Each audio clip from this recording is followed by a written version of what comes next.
जब जश्न कुछ लोगों के लिए खुशी बन जाता है और उसी जश्न के पीछे किसी की जिंदगी बिखर जाती है, तब समझ लीजिए कि यह सिर्फ पार्टी नहीं बल्कि सारू की तकदीर बदलने वाला सबसे बड़ा झटका है। क्योंकि अन्निका, उर्मिला और कामिनी की पार्टी के बीच सारू को कॉलेज से बाहर कर दिया जाता है।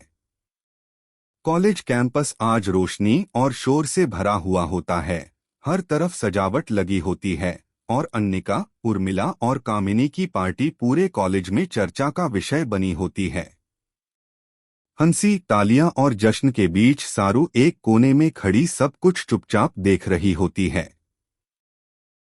उसकी आंखों में न खुशी होती है न उत्साह, बल्कि एक अजीब सा डर और बेचैनी छुपी होती है। अन्निका अपने दोस्तों के साथ हंसते हुए सारू की तरफ देखती है और उसकी आंखों में तिरस्कार साफ नजर आता है।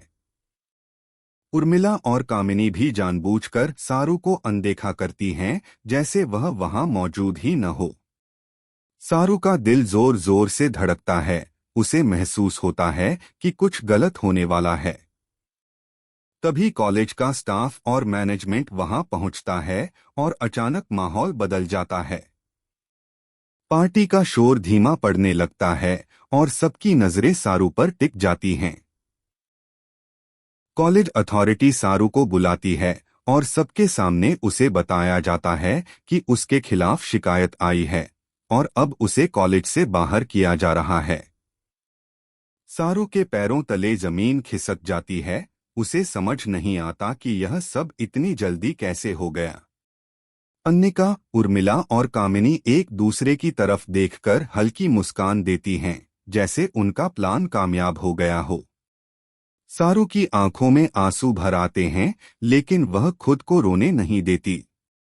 वह सबके सामने अपनी इज्जत बचाने की कोशिश करती है, लेकिन शब्द उसका साथ नहीं देते।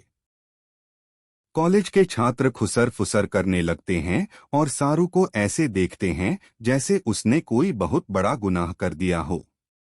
सारू अपने मन में खुद से सवाल करती है कि क्या पढ़ाई करना और अपने सपनों के लिए लड़ना इतना बड़ा जुर्म था। पार्टी का जश्न अब सारू के लिए सबसे बड़ा अपमान बन चुका होता है। वह अपने बैग को कसकर पकड़ती है और वहां से निकलने लगती है। हर कदम के साथ उसका दिल टूटता जाता है, लेकिन वह खुद को कमजोर नहीं पड़ने देती। कॉलेज का गेट पार करते समय वह आखिरी बार पीछे मुड़कर देखती है, जहां पार्टी अब भी चल रही होती है और उसकी जिंदगी वहां खत्म कर दी गई होती है। कॉलेज से बाहर निकलते ही सारू की आंखों से आंसू बहने लगते हैं। अब वह खुद को रोक नहीं पाती। सड़क पर चलते हुए उसे लगता है जैसे हर कोई उसी को देख रहा है और उसके दर्द का मजाक उड़ा रहा है। उसके सपने, उसकी मेहनत और उसका आत्मसम्मान सब कुछ एक पल में छीन लिया गया होता है। अन्निका, उर्मिला और कामिनी कॉलेज के अंदर पार्टी एंजॉय कर रही होती हैं। उन्हें इस बात से कोई फर्क नहीं पड़ता कि सारू की जिंदगी तबाह हो गई है। सारू को याद आता है कि कैसे उसने दिन रात मेहनत की थी, कैसे उसने खुद पर भरोसा रखा था, लेकिन आज वही भरोसा टूट चुका होता है। वह खुद से वादा करती है कि यह हार उसकी आखिरी हार नहीं होगी। सारू जानती है कि उसे इस अन्याय के खिलाफ लड़ना होगा। कॉलेज से निकाले जाने का दर्द उसे अंदर से तोड़ जरूर देता है, लेकिन उसी दर्द से उसके अंदर एक नई ताकत भी जन्म लेती है।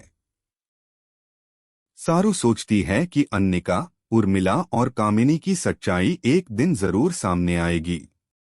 वह अपने आंसू पोंछती है और आगे बढ़ती है, क्योंकि अब यह सिर्फ कॉलेज से बाहर निकाले जाने की कहानी नहीं बल्कि सारू के दोबारा उठने की शुरुआत है।